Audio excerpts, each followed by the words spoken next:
long before the world ever heard the name Iran, long before nuclear threats and missile strikes filled our headlines. There was a people, a covenant, and 12 names that would echo through eternity.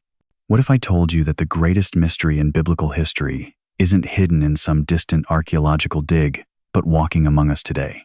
What if the most profound prophecy ever spoken is unfolding right now, in our generation, while the world sleeps? The 12 tribes of Israel.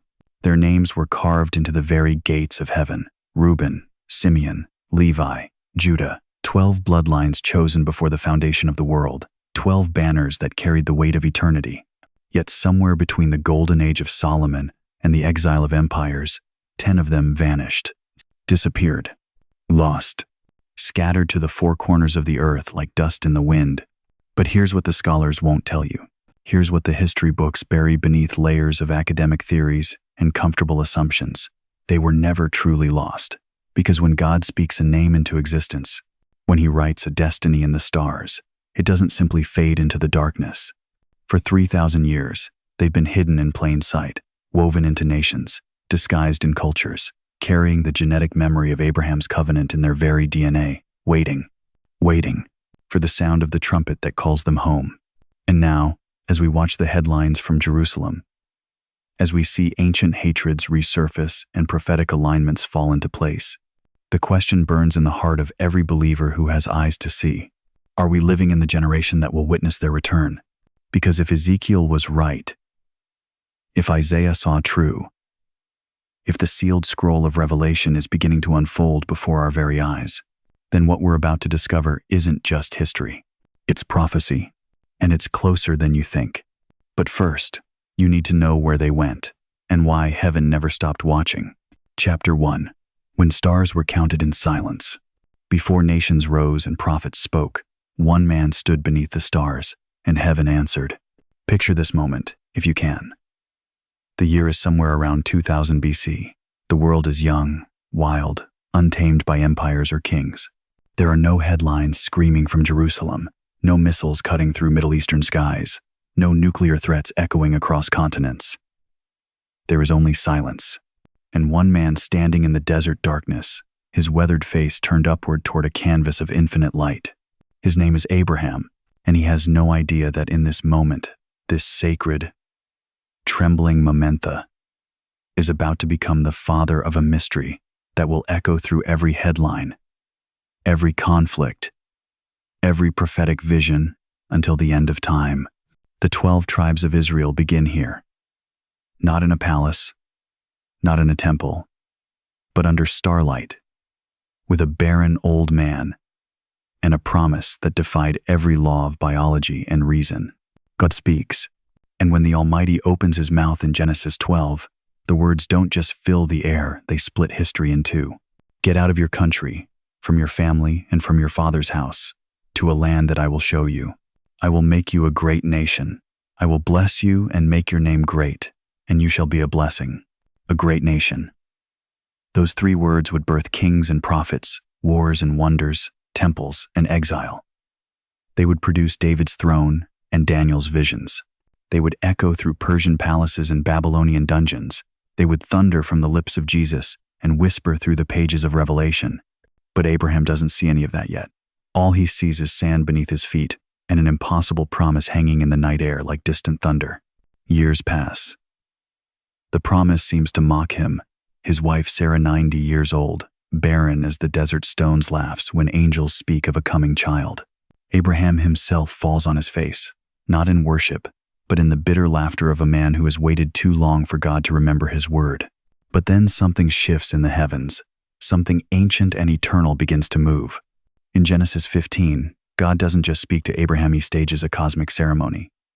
Look now toward heaven, the voice commands, and count the stars if you are able to number them. So shall your descendant be. Count the stars. Have you ever tried?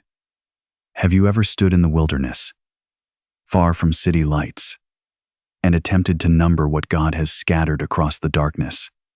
It's impossible, infinite, overwhelming, and that's exactly the point.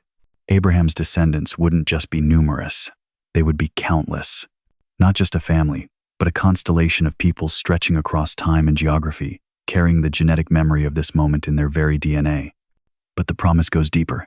In Genesis 17, God doesn't just promise Abraham children. He promises him nations. I have made you a father of many nations, God declares, changing his name from Abram to Abraham. Kings shall come from you. Kings. From a childless nomad would come the bloodline of David, the throne of Judah, the lion who would one day rule from Jerusalem. But more than that, from this moment would flow 12 distinct streams of inheritance, 12 tribes carrying 12 different pieces of God's eternal plan. The miracle finally comes. Isaac is born to parents whose bodies had long since surrendered to the arithmetic of age. Sarah holds her son and declares, God has made me laugh, and all who hear will laugh with me. But this laughter carries weight. Isaac isn't just a baby, he's the first genetic carrier of the covenant. The first link in a chain that will stretch through Jacob, through the 12 sons, through centuries of triumph and tragedy, exile and return. In his tiny hands lies the future of nations. In his DNA pulses the promise that will one day echo through the courts of Persia, the palaces of Babylon, the villages of Galilee. What if your life was birthed from a promise older than your bloodline? What if the struggles you face, the delays you endure, the impossibilities that mock your faith, what if they're not obstacles to God's plan, but incubators for it? Abraham waited 25 years for Isaac, 25 years of silence, doubt, and desert wandering. But when the promise finally took flesh, it carried within it the genetic destiny of 12 tribes, 70 nations, and a Messiah who would save the world. This is how God works, not in the frantic urgency of human timing, but in the patient precision of divine purpose. Every delay has meaning. Every season of barrenness is pregnant with possibility.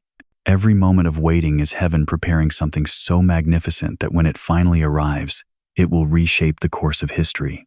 Isaac grows. He marries. He fathers twins, Esau and Jacob. And in Jacob, the promise finds its most complex expression. 12 sons, 12 futures, 12 tribes that will carry Abraham's covenant into the labyrinth of human history.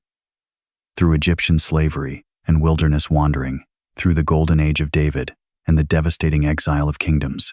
But even in this moment of fulfillment, the mystery deepens. Because hidden in the genealogies of Genesis, woven through the promises and prophecies, are names that will one day echo through Persian palaces and Babylonian courts. Madai and Elam, the ancestors of the Medes and Persian Tsar, already walking the earth, carrying their own piece of God's eternal puzzle. The same God who promised Abraham countless descendants also scattered the sons of Noah across the face of the earth.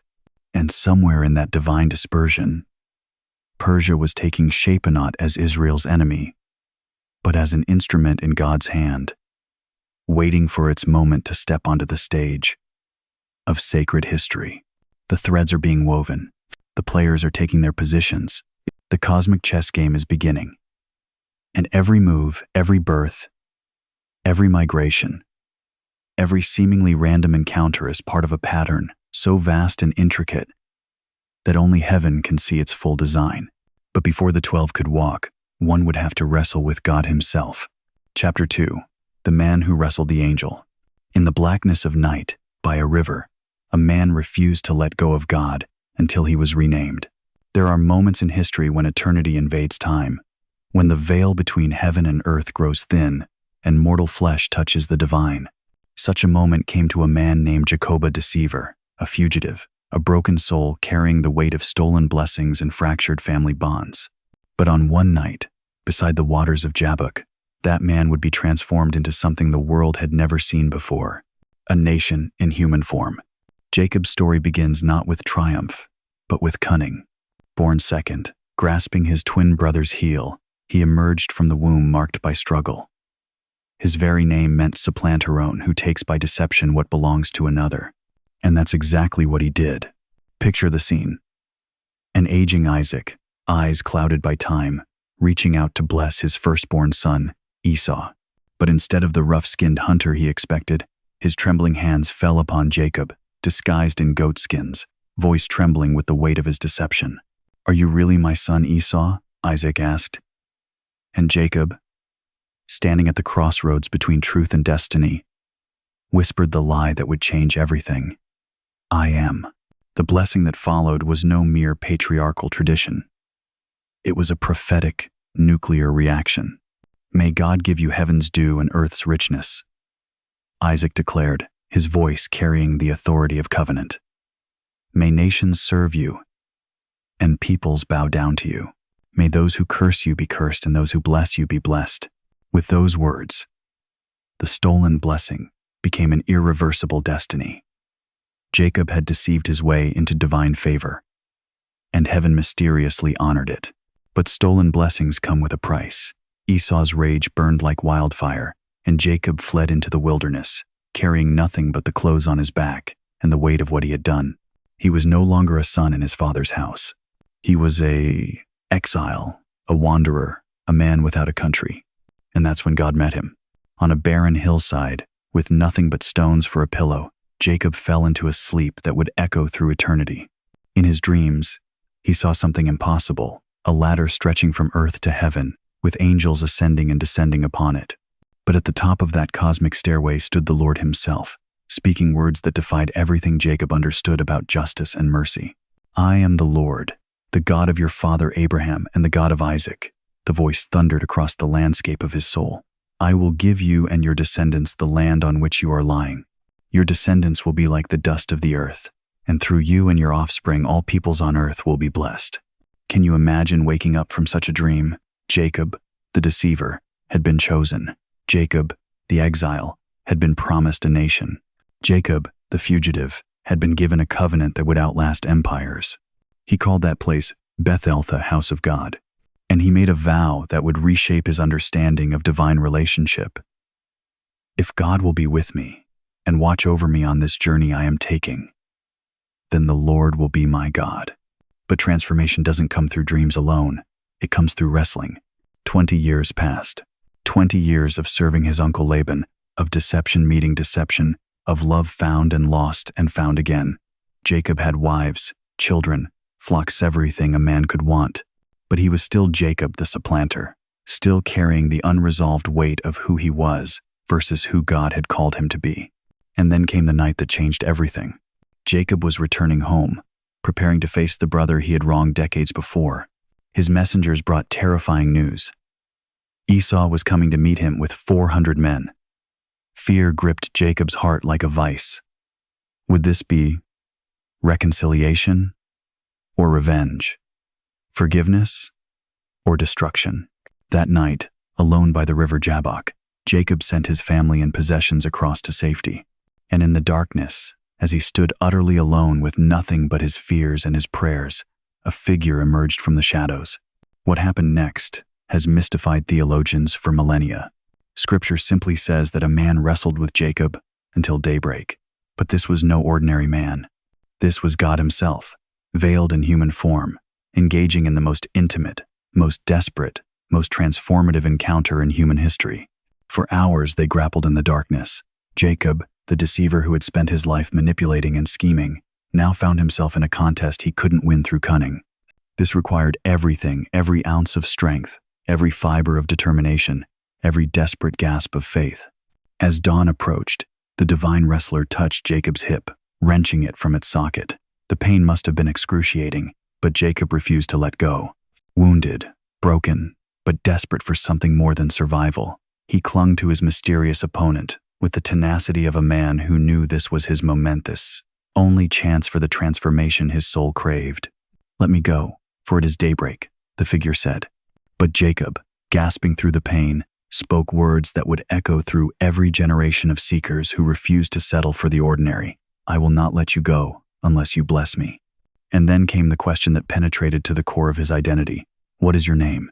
"Jacob," he answered, not just stating a fact, but confessing a lifetime of deception and manipulation. And then came the words that rewrote history.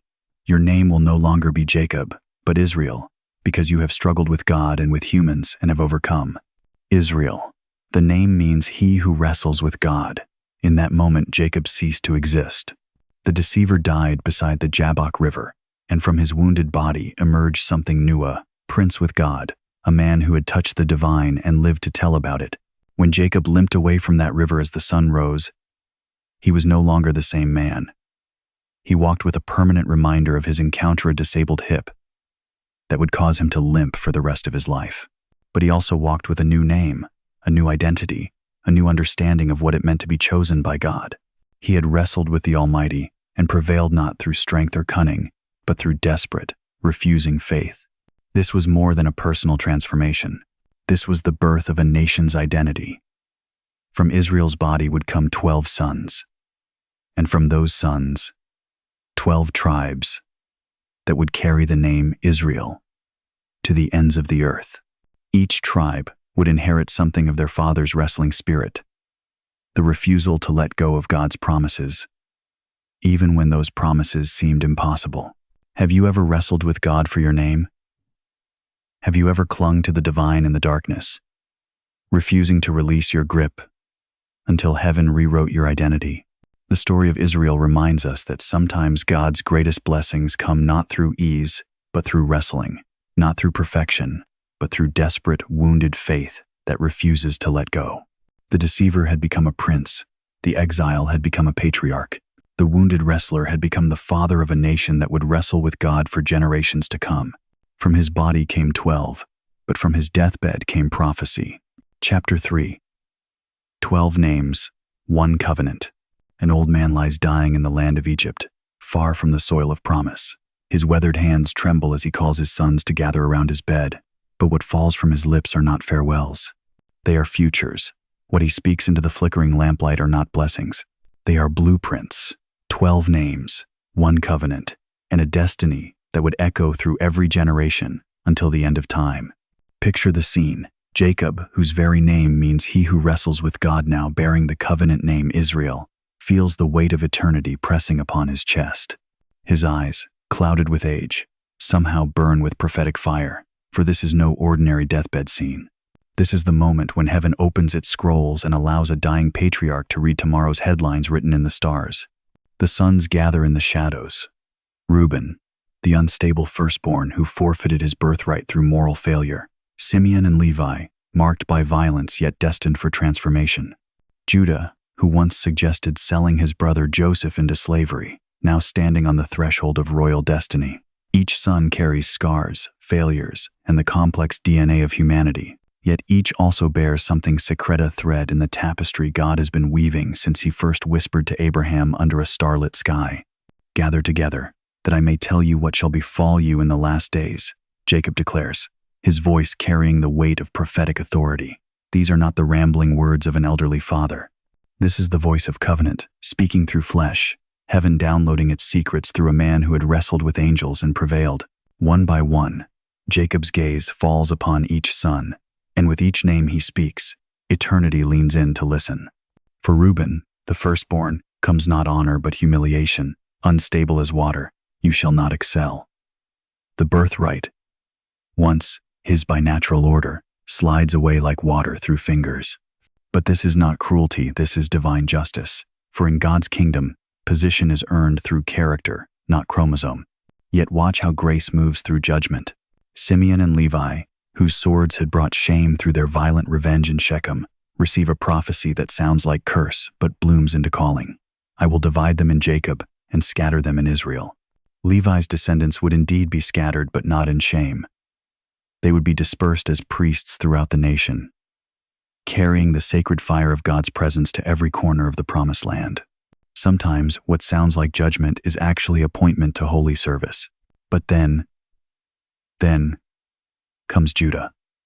And the atmosphere in the tent shifts like the moment before lightning strikes. Jacob's voice deepens, carrying notes that seem to vibrate from another realm. Judah, you are he whom your brothers shall praise. Your hand shall be on the neck of your enemies. The scepter shall not depart from Judah, nor a lawgiver from between his feet, until Shiloh comes. Shiloh, the name hangs in the air like incense. He to whom it belongs, the coming one, the promised seed. In this moment, Jacob is not just blessing his son, he is prophesying the Messiah, the Lion of Judah, the King of Kings who would one day be born in David's city, carrying the royal blood of this very lineage through his veins. Can you feel the weight of that moment? A dying patriarch, surrounded by flickering shadows, speaking words that would still be echoing in Bethlehem's stable 1,000 years later. This is not mere family blessing, this is the DNA of redemption being encoded into history. And Joseph, the dreamer, the forgotten, the one thrown into the pit by jealous brothers and sold into slavery. Yet Jacob's words over Joseph overflow like a river in flood. Joseph is a fruitful bough by a well. His branches run over the wall. The archers have bitterly grieved him, but his bow remained in strength by the hands of the mighty God of Jacob. Every word drips with prophetic power. The pit could not contain him. Prison could not break him. Famine could not starve him. For when God marks a man for greatness, no weapon formed against him can prosper. Joseph's strength came not from human will but from divine hands, the same hands that had wrestled with Jacob by the Jabbok River. But here comes the mystery that changes everything.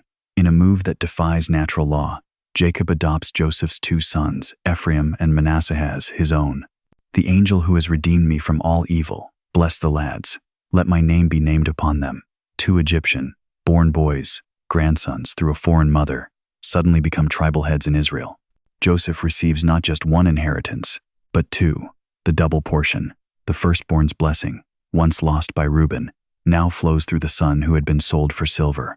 And in another divine reversal that should no longer surprise us, Jacob crosses his hands. Ephraim, the younger, receives the greater blessing. Manasseh, though older, bows to his younger brother's destiny. His younger brother shall be greater than he, and his descendants shall become a multitude of nations. The pattern continues. God's ways are not our ways. He exalts the humble and brings down the proud. He chooses the younger over the older, the second-born over the first.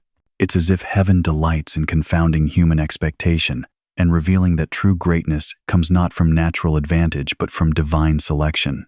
Each blessing carries weight beyond the moment. These are not casual words spoken by a sentimental grandfather. These are prophetic declarations that will shape the geography of nations, the flow of history, and the unfolding of God's redemptive plan. The priests will come from Levi, the kings from Judah, the abundance from Joseph's double portion through Ephraim and Manasseh. 12 sons become 12 tribes. 12 tribes become the foundation stones of a holy nation. And that holy nation becomes the stage upon which the greatest drama in cosmic history will unfold: the coming of the Messiah, the establishment of the kingdom, and the restoration of all things. But notice this. Not one of the sons was perfect. Not one earned his blessing through flawless behavior. Reuben stumbled in moral failure. Simeon and Levi raged in violent revenge. Judah played the harlot and suggested selling his brother. Joseph's brothers hated him with murderous jealousy. Yet God worked through it all, weaving even their failures into the fabric of his perfect plan. What if your family line carries a spiritual calling you've forgotten? What if buried beneath generations of ordinary living lies an extraordinary purpose? What if the very struggles and setbacks that seem to disqualify you are actually preparing you for a destiny you cannot yet see? The blessings are complete. The covenant is sealed. 12 names are now written not just in family records, but in the eternal scrolls of heaven. These are no longer just Jacob's sons. They are the spiritual blueprints of a nation that will carry God's name to the ends of the earth. But promises don't survive on prophecy alone. They must be tested in fire. Chapter 4. When inheritance became a battlefield, 12 tribes, one land, but obedience could not be divided by 12. The moment had finally arrived. After 400 years of slavery in Egypt, 40 years of wandering in the wilderness, and countless battles against impossible odds, the children of Israel stood at the threshold of promise. The land that God had sworn to Abraham under a canopy of stars was about to become soil beneath their feet. But what should have been the greatest triumph in human history was about to become the stage for humanity's most tragic pattern: how divine gifts can slowly transform into spiritual graveyards. Joshua, the warrior prophet who had walked with Moses and gazed upon the glory of God, now carried the sacred responsibility of dividing the inheritance. This was not mere real estate distribution. This was the fulfillment of covenant. Every boundary line drawn was a promise kept. Every plot assigned was a piece of eternity made manifest on earth. In Joshua chapters 13 through 21, we witness something that should stir every believer's heart to wonder. The same God who parted the Red Sea now becomes a divine cartographer, sketching the destiny of nations with his finger. Judah receives the southern territories, rich with the promise of kings. Ephraim and Manasseh, the double portion of Joseph's blessing, claim the fertile heart of the land. Dan, Asher, Naphtali, Zebulun, each name called forth to claim what had been theirs before time began. But notice something profound in this sacred geography. The tribe of Levi received no inheritance of land, no rolling hills, no olive groves, no wheat fields to call their own. Instead, they were given 48 cities scattered like stars across Israel's landscape. Their inheritance was not soil, it was the Almighty Himself. The Lord is their inheritance, Moses had declared. While their brothers measured their wealth in acres and livestock, the Levites measured theirs in proximity to the Holy of Holies. Can you imagine choosing God over real estate? Can you fathom a people who considered the invisible more valuable than the visible? This was the sacred paradox of Levi's calling. They owned nothing, yet possessed everything. They were landless, yet lived at the very center of the divine presence. For a brief, shining moment, it seemed as though the dream of Moses might actually take root in human soil. 12 tribes, unified in purpose, dwelling in the land flowing with milk and honey, the tabernacle at the center, the law as their constitution, and the fear of the Lord as their national heartbeat. This was not just a theocracy, this was heaven touching earth through a chosen people. But then something began to shift, something subtle at first, like hairline cracks in a foundation that no one notices until the house begins to sway. The Canaanites, whom God had commanded them to drive out completely, were allowed to remain, not as servants, but as neighbors, not as conquered peoples, but as cultural influences. The golden calves of Egypt, which should have been a warning forever etched in their memory, began to seem less like abominations and more like options. Intermarriage followed, not just the joining of households, but the blending of altars. Foreign wives brought foreign gods, and foreign gods brought foreign loyalties. The very boundaries that God had drawn with such precision began to blur, not geographically, but spiritually. Have you ever watched something sacred slowly become routine? Have you seen a divine gift transform into a presumed right? This is what began to happen to the inheritance of the tribes. What was once received with trembling gratitude began to be possessed with casual entitlement. The period of the judges reads like a fever dream of spiritual schizophrenia. One generation would serve the Lord with passion. The next would bow before Baal with equal fervor. Unity crumbled into tribalism. The people who were called to be a light to the nations became a cautionary tale of how quickly the sacred can become profane. Gideon tears down altars to false gods, then builds an ephod that becomes a snare to his own household. Samson carries the strength of God in his arms while carrying the weakness of flesh in his heart. The tribes that were once united under Moses now fight amongst themselves, sometimes to the point of near extinction. But perhaps the most haunting image from this era comes in Judges chapter 21, where we read these chilling words. In those days there was no king in Israel. Everyone did what was right in his own eyes. This wasn't just political commentary. This was spiritual obituary. When God's people stop asking, "What does the Lord require?" and start asking, "What do I desire?" the inheritance doesn't just become a battlefield, it becomes a graveyard. The tragedy wasn't that they faced external enemies. The tragedy was that they became their own worst enemy. They took the land that God had given them and turned it into the very thing they had been delivered from, a place where everyone served their own gods, followed their own laws, and worshiped their own appetites. Think about this carefully. God didn't just give them territory, He gave them identity. He didn't just grant them real estate, He granted them relationship. The land was supposed to be the stage upon which they would demonstrate to watching nations what it looked like when the Creator ruled His creation. Instead, it became the theater where they rehearsed for their own exile. Can you feel the weight of this moment in history? Can you sense how close they came to fulfilling their divine destiny, only to let it slip through their fingers like sand? This wasn't just ancient Israel's failure. This is the human condition laid bare. This is what happens when we take the gifts of God and slowly, subtly, almost imperceptibly, begin to worship the gifts instead of the giver. The 12 tribes had everything they had dreamed of for generations. They had the land, they had the law, they had the presence of God dwelling among them. But having everything they wanted wasn't enough to keep them from wanting everything they shouldn't have. And in that wanting, in that slow drift from gratitude to entitlement, from worship to routine, from holiness to compromise, the seeds of division were planted. Seeds that would grow into a civil war that would split the kingdom in two. Seeds that would eventually bloom into an exile that would scatter 10 tribes to the four winds. And then the kingdom cracked, and 10 names began to vanish. Chapter 5. The kingdom that tore itself in two. Once a crown united them, but now brothers stood divided 2 kingdoms, 10 tribes lost to the wind. There are moments in history when a single decision fractures eternity, when pride speaks louder than wisdom, when the throne of God's anointed becomes the altar of human ambition. Such a moment came in the final days of Solomon's golden age, when the kingdom that had blazed like fire across the ancient world began to crack, not from enemies without, but from rebellion within. Picture it, Jerusalem, the city of David, where the temple still gleamed with gold and the presence of God still lingered in the Holy of Holies. But something had shifted in the heart of the king. Solomon, who had once asked for wisdom above all earthly treasures, had grown drunk on his own glory. Foreign wives brought foreign gods. Altars to Molech and Asherah sprouted like weeds in the shadow of the temple. The man who had built the house of God had built houses for demons alongside it. And heaven was watching. In 1 Kings 11:11, the word of the Lord came like thunder across a clear sky. Since this is your attitude, and you have not kept my covenant and my decrees, which I commanded you, I will most certainly tear the kingdom away from you and give it to one of your subordinates. But even in judgment, mercy whispered, the kingdom would be torn, yes, but not in Solomon's lifetime.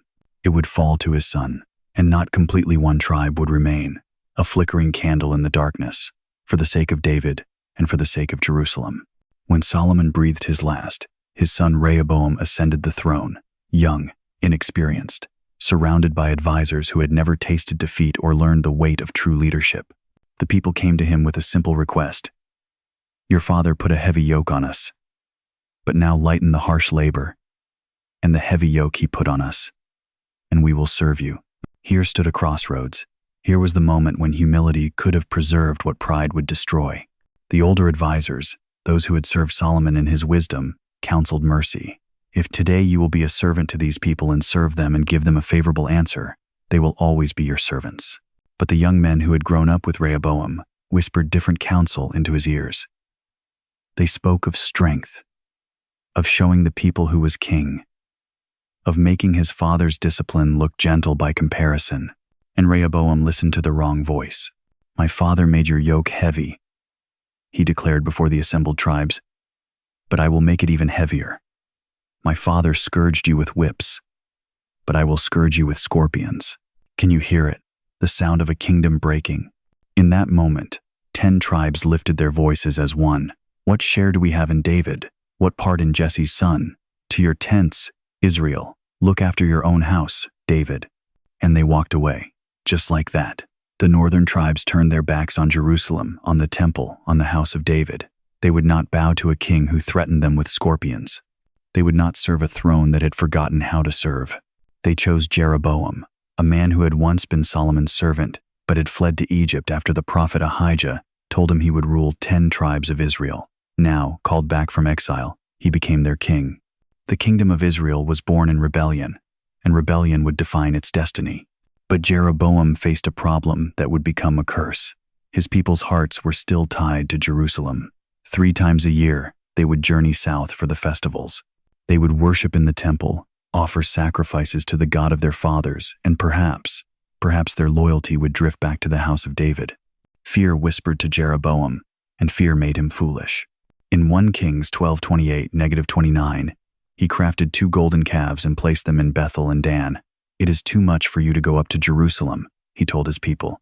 Here are your gods, Israel, who brought you up out of Egypt. Your gods.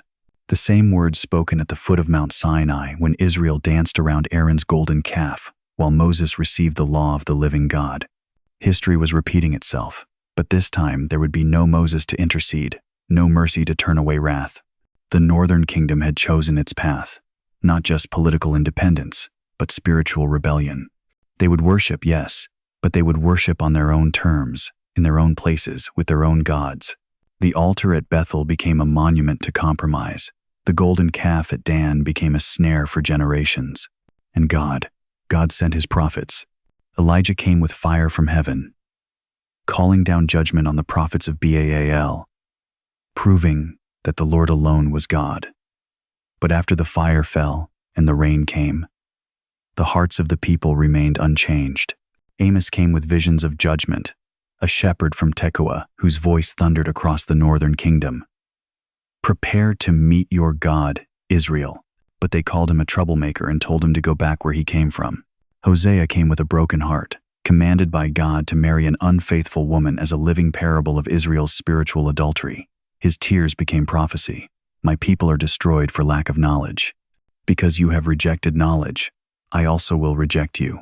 Prophet after prophet, warning after warning, yet the golden calves remained, and the hearts of the people grew harder with each passing year. Can you see the spiritual war behind the political rebellion? This wasn't just about taxes or labor. This was about worship. This was about whether the people of God would remain the people of God, or whether they would become just another nation among nations, just another kingdom with its own convenient gods. The answer came in 722 BC, when the hoofbeats of Assyrian war horses echoed across the hills of Samaria. Shalmaneser V had come with his army, and the northern kingdom, for all its golden calves and political independence, could not stand before him. For 3 years, the Assyrians laid siege to Samaria. 3 years of hunger, fear, and slow starvation. 3 years of watching the walls hold while hope slowly died. And then the walls fell. In 2 Kings 17-6, the devastating truth is recorded with brutal simplicity. In the 9th year of Hoshea, the king of Assyria captured Samaria and deported the Israelites to Assyria.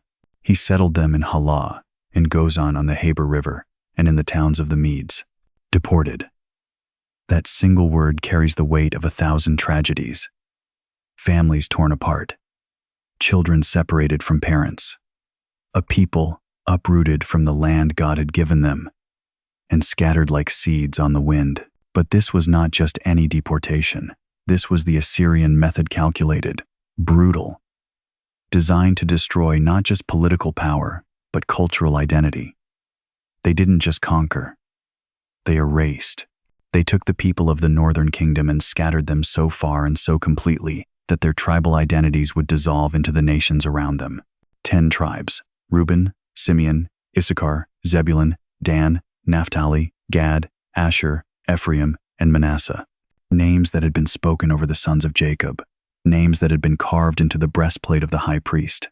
Names that had carried the promises of God for nearly 1,000 years. Gone. The term Lost Tribes of Israel was born in that moment, not from hope, but from horror.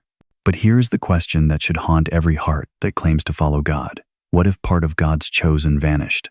Not because of war, but because of compromise? The northern kingdom did not fall because they lacked military might. They fell because they had already fallen in their hearts. The golden calves at Bethel and Dan were not just idols. They were symptoms of a deeper disease. They had chosen convenience over conviction, political expediency over spiritual purity. They had forgotten that being chosen by God is not a privilege to be managed, but a responsibility to be carried. They had turned the covenant into a contract, worship into a ritual, and the living God into a golden calf that would never challenge them, never correct them, never call them to anything higher than their own desires. And so they vanished, not in a moment, but across generations, not through persecution, but through assimilation. They became like the nations around them because they had chosen to worship like the nations around them. Yet even in this tragedy, even in this scattering that seemed so final, the prophets whispered of something beyond judgment.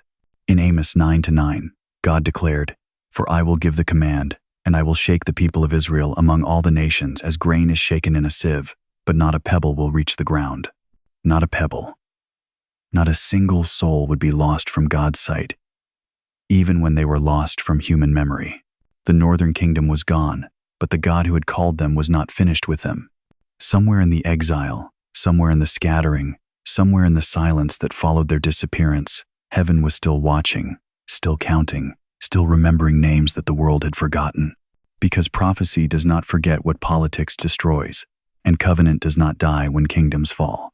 But heaven never forgets what man loses, and prophecy does not forget its own. Chapter 6. Scattered like dust, remembered like stars. They vanished from maps, but not from the scrolls of prophecy. The silence was deafening. Where once the banners of 10 tribes had fluttered in the wind over the hills of Samaria, now only emptiness remained. The Assyrian war machine had swept through like a divine scythe, cutting down kingdoms, uprooting peoples, scattering the chosen like chaff before a hurricane. By 722 BC, the northern tribes had been erased from the earth's memory. Or so it seemed. But here's what the conquerors never understood. Here's what the historians missed when they penned their chronicles of defeat and exile. You cannot destroy what God has written in the stars. You cannot erase what heaven has sealed in covenant. The tribes may have disappeared from human sight, but they had never left the mind of the Almighty. Not one grain shall fall to the ground. Those were the words that thundered through the spirit of Amos as he gazed into the future, seeing what no earthly eye could perceive. In Amos 9-9, the prophet declared with divine authority, "For surely I will command, and will sift the house of Israel among all nations, as grain is sifted in a sieve. Yet not the smallest grain shall fall to the ground." Can you see it? The hands of God, gentle yet mighty, holding a cosmic sieve, shaking it over the nations of the earth. The tribes scattered like seeds on the wind to Assyria, to Media, to the ends of the known world. But every grain, every remnant, every bloodline carefully counted, carefully preserved, carefully watched. This was not abandonment. This was divine agriculture. The scattering was not punishment alone, it was planting. And what God plants in exile, he intends to harvest in restoration. The prophet Hosea saw even deeper into the mystery. Standing in the ruins of what once was, he heard the voice of the eternal whisper, a promise that defied all human logic. Yet the number of the children of Israel shall be as the sand of the sea, which cannot be measured or numbered. And it shall come to pass in the place where it was said to them, "You are not my people." There it shall be said to them, "You are sons of the living God." In the place where it was said, "You are not my people," there it shall be said, "You are sons of the living God." Do you grasp the magnitude of this revelation? In the very lands where they were stripped of their identity, where their names were forgotten, where their covenant seemed broken there, in those foreign fields, God would call them his children again. The exile was not the end of their story. It was the beginning of a greater one. For 7 centuries, the silence stretched across the ancient world. No drums beat for the tribes of Dan or Naphtali. No songs were sung for Asher or Zebulun. They had melted into the fabric of distant nations, their Hebrew forgotten, their festivals faded, their inheritance seemingly lost to time. But then something extraordinary happened, something that proves heaven never forgets what earth chooses to overlook. In the 1st century after Christ, a Jewish Christian named James sat down to write a letter, and with the stroke of his pen, he shattered the myth of the lost tribes forever. James, a bondservant of God and of the Lord Jesus Christ, to the 12 tribes which are scattered abroad, greetings. The 12 tribes which are scattered abroad. Not 10 tribes, not the southern kingdom alone. 12. All of them. Still counted, still known, still acknowledged as living, breathing, covenant people even 7 centuries after their supposed disappearance. James wasn't writing to ghosts. He wasn't addressing a memory. He was corresponding with tribes that still existed, scattered yes, but preserved, hidden perhaps, but never truly lost. And then the Apostle John, exiled on the island of Patmos, was caught up in a vision that would echo through eternity. In Revelation 7, he saw something that should make every believer tremble with holy awe. And I heard the number of those who were sealed, 144,000 of all the tribes of the children of Israel. Of the tribe of Judah, 12,000 were sealed. Of the tribe of Reuben, 12,000 were sealed. Of the tribe of Gad, 12,000 were sealed. The list continues. Every tribe named, every remnant counted. 12,000 from each of the 12 tribes, including those that history had declared extinct. What was lost to man remained perfectly intact in the mind of God. But where were they? Where had they gone during those long centuries of silence? The answer is more astonishing than most dare to imagine. They had become the hidden threads in the tapestry of nations, woven so seamlessly into the fabric of the world that only heaven could trace their patterns. In the mountains of Ethiopia, the Beta Israel, the Black Jews of Africa, have carried the banner of Dan for over 2 millennia, preserving ancient customs, keeping Sabbath, offering sacrifices according to Mosaic law, long before any European missionary ever set foot on African soil. In the highlands of India, the Bnei Menashe sing songs in Hebrew they learned from grandmothers who learned from their grandmothers, carrying oral traditions that trace back to the tribe of Manasseh, scattered by Assyrian winds but never truly silenced. From the Caucasus Mountains to the valleys of Afghanistan, tribal peoples speak of ancestors who came from the land of Israel, carrying scrolls and commandments into lands where no rabbi had ever walked.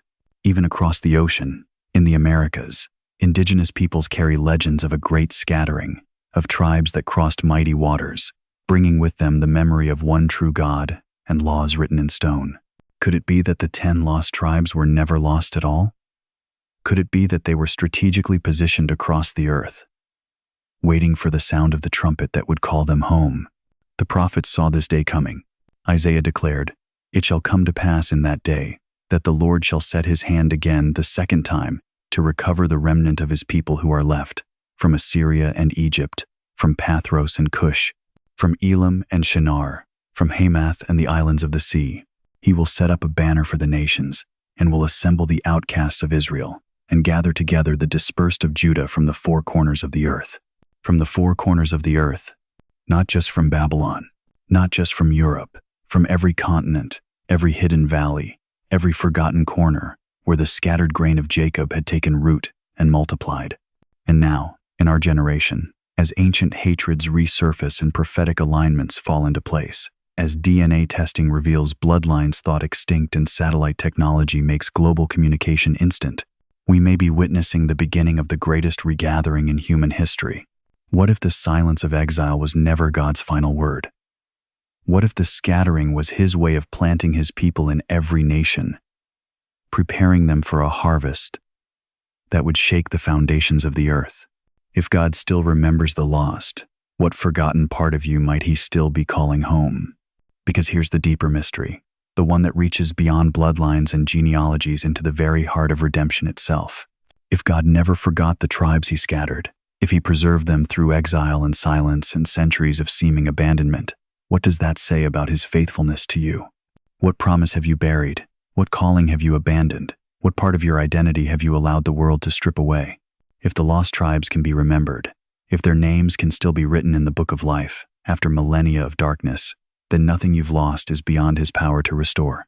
And then the prophets saw something no man expected: tribes rising again. Chapter 7. The Sealed Ones and the Gates of Glory. 12 tribes, 12 gates, names written not on scrolls, but on the walls of eternity. There comes a moment in every sacred story when the veil is pulled back, when what seemed lost forever is revealed to have been hidden in plain sight all along.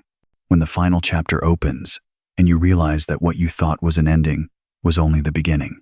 The 12 tribes of Israel, scattered, exiled, written off by history as footnotes in the margins of time. But what if I told you that heaven never stopped counting? What if the God who numbered the stars never lost track of a single name, a single bloodline, a single promise spoken under ancient skies?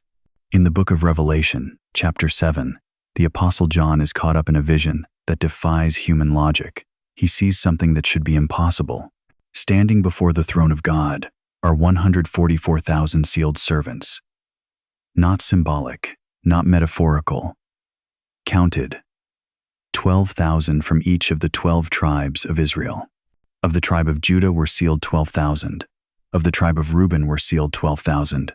Of the tribe of Gad were sealed 12,000. Can you hear it? The roll call of eternity. Names that the world declared extinct, echoing through the halls of heaven.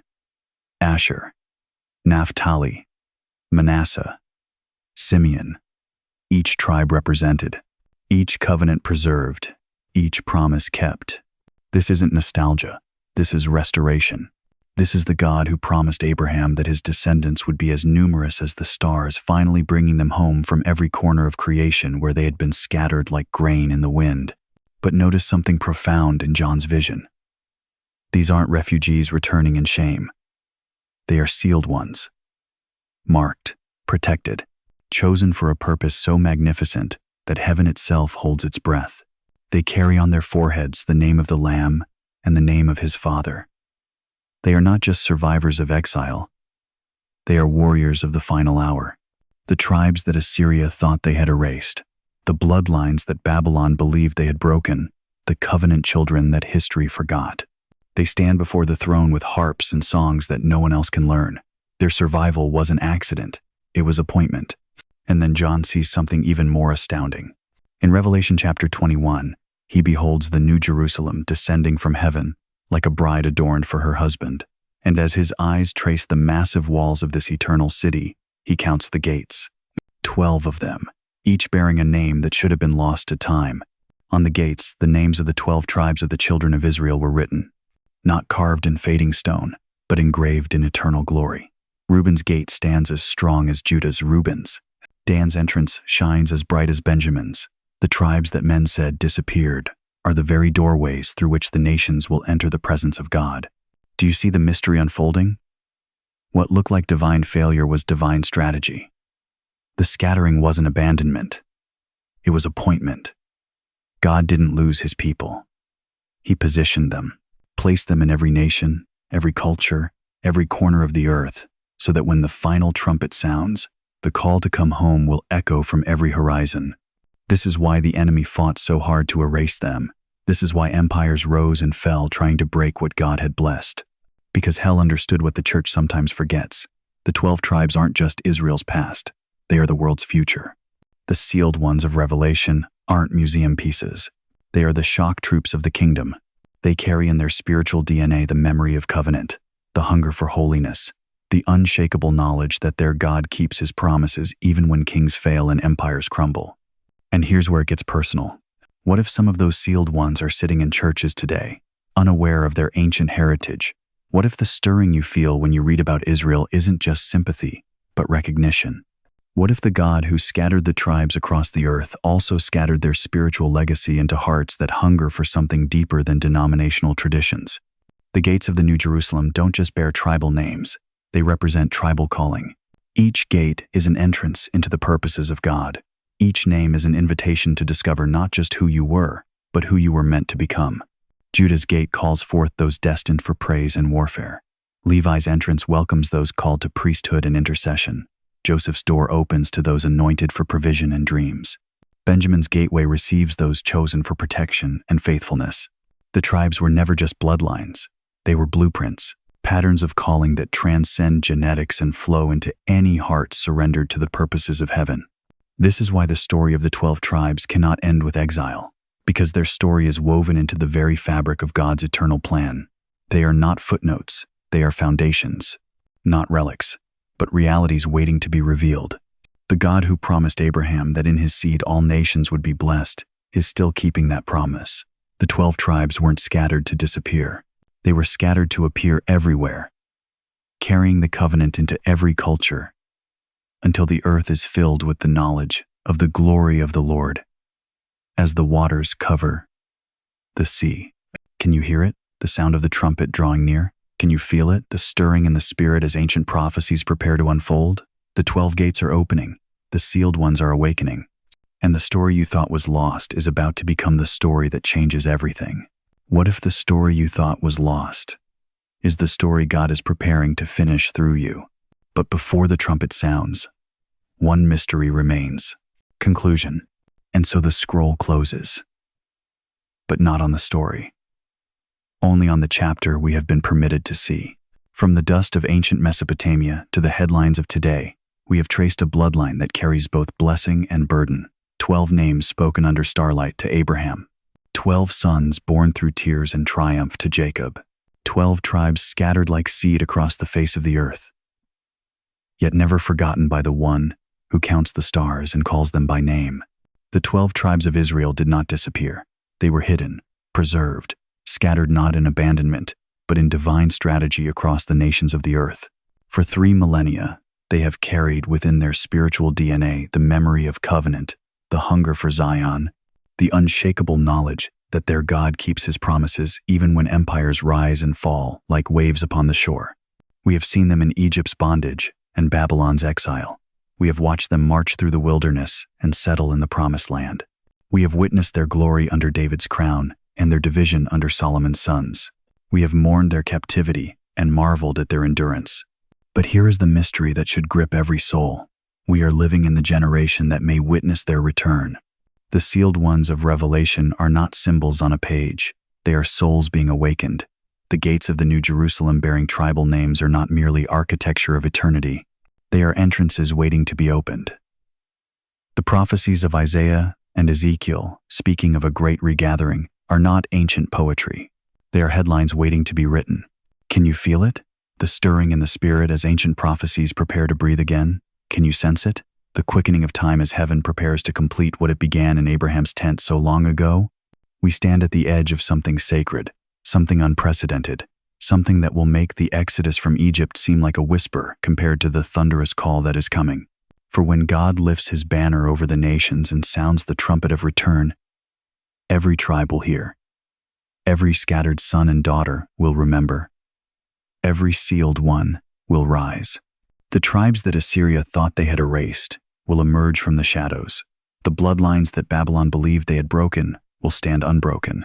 The covenant children that history forgot will step forward as the inheritors of promises made before the mountains were formed. This is not speculation. This is prophecy. This is not hope built on human wisdom. This is faith anchored in divine decree. The same God who spoke light into darkness, who divided the sea and raised the dead, who turned water into wine and graves into gardens, he is still speaking, still moving, still keeping covenant with a people whose very existence defies the logic of man. But here is the question that burns in the heart of every believer who has eyes to see. What does this mean for us? If we are living in the days of restoration, if the sealed ones are being awakened, if the tribal gates are preparing to open, then we are not spectators in this divine drama. We are participants. We are witnesses. We are the generation called to watch, to pray, to stand ready for the greatest homecoming in the history of the world. The 12 tribes carry more than ancient bloodlines. They carry ancient calling, and that calling echoes through every heart that hungers for the purposes of God. Whether you trace your lineage to Abraham's tent or find your heritage in another soil, the covenant is calling. The gates are opening. The tribal blessings are being released. Listen. Can you hear it? The sound of footsteps on ancient paths. The rustle of banners long furled beginning to unfurl. The whisper of names written in heaven's books being spoken also scattered their spiritual legacy into hearts that hunger for something deeper than denominational traditions. The gates of the New Jerusalem don't just bear tribal names. They represent tribal calling. Each gate is an entrance into the purposes of God. Each name is an invitation to discover not just who you were, but who you were meant to become. Judah's gate calls forth those destined for praise and warfare. Levi's entrance welcomes those called to priesthood and intercession. Joseph's door opens to those anointed for provision and dreams. Benjamin's gateway receives those chosen for protection and faithfulness. The tribes were never just bloodlines. They were blueprints, patterns of calling that transcend genetics and flow into any heart surrendered to the purposes of heaven. This is why the story of the 12 tribes cannot end with exile, because their story is woven into the very fabric of God's eternal plan. They are not footnotes, they are foundations, not relics, but realities waiting to be revealed. The God who promised Abraham that in his seed all nations would be blessed is still keeping that promise. The 12 tribes weren't scattered to disappear. They were scattered to appear everywhere, carrying the covenant into every culture, until the earth is filled with the knowledge of the glory of the Lord, as the waters cover the sea. Can you hear it? The sound of the trumpet drawing near? Can you feel it? The stirring in the spirit as ancient prophecies prepare to unfold? The 12 gates are opening. The sealed ones are awakening. And the story you thought was lost is about to become the story that changes everything. What if the story you thought was lost is the story God is preparing to finish through you? But before the trumpet sounds, one mystery remains. Conclusion. And so the scroll closes. But not on the story. Only on the chapter we have been permitted to see. From the dust of ancient Mesopotamia to the headlines of today, we have traced a bloodline that carries both blessing and burden. 12 names spoken under starlight to Abraham. 12 sons born through tears and triumph to Jacob. 12 tribes scattered like seed across the face of the earth, yet never forgotten by the one who counts the stars and calls them by name. The 12 tribes of Israel did not disappear. They were hidden, preserved, scattered not in abandonment, but in divine strategy across the nations of the earth. For 3 millennia, they have carried within their spiritual DNA the memory of covenant, the hunger for Zion, the unshakable knowledge that their God keeps his promises even when empires rise and fall like waves upon the shore. We have seen them in Egypt's bondage and Babylon's exile. We have watched them march through the wilderness and settle in the promised land. We have witnessed their glory under David's crown and their division under Solomon's sons. We have mourned their captivity and marveled at their endurance. But here is the mystery that should grip every soul. We are living in the generation that may witness their return. The sealed ones of Revelation are not symbols on a page. They are souls being awakened. The gates of the New Jerusalem bearing tribal names are not merely architecture of eternity. They are entrances waiting to be opened. The prophecies of Isaiah and Ezekiel, speaking of a great regathering, are not ancient poetry. They are headlines waiting to be written. Can you feel it? The stirring in the spirit as ancient prophecies prepare to breathe again? Can you sense it? The quickening of time as heaven prepares to complete what it began in Abraham's tent so long ago? We stand at the edge of something sacred, something unprecedented, something that will make the exodus from Egypt seem like a whisper compared to the thunderous call that is coming. For when God lifts his banner over the nations and sounds the trumpet of return, every tribe will hear. Every scattered son and daughter will remember. Every sealed one will rise. The tribes that Assyria thought they had erased will emerge from the shadows. The bloodlines that Babylon believed they had broken will stand unbroken. The covenant children that history forgot will step forward as the inheritors of promises made before the mountains were formed. This is not speculation. This is prophecy. This is not hope built on human wisdom. This is faith anchored in divine decree. The same God who spoke light into darkness, who divided the sea and raised the dead, who turned water into wine and graves into gardens, he is still speaking, still moving, still keeping covenant with a people whose very existence defies the logic of man. But here is the question that burns in the heart of every believer who has eyes to see. What does this mean for us? If we are living in the days of restoration, if the sealed ones are being awakened, if the tribal gates are preparing to open, then we are not spectators in this divine drama. We are participants. We are witnesses. We are the generation called to watch, to pray, to stand ready for the greatest homecoming in the history of the world. The 12 tribes carry more than ancient bloodlines. They carry ancient calling, and that calling echoes through every heart that hungers for the purposes of God. Whether you trace your lineage to Abraham's tent or find your heritage in another soil, the covenant is calling.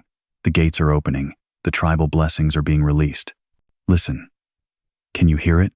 The sound of footsteps on ancient paths, the rustle of banners long furled beginning to unfurl, the whisper of names written in heaven's books being spoken again on earth.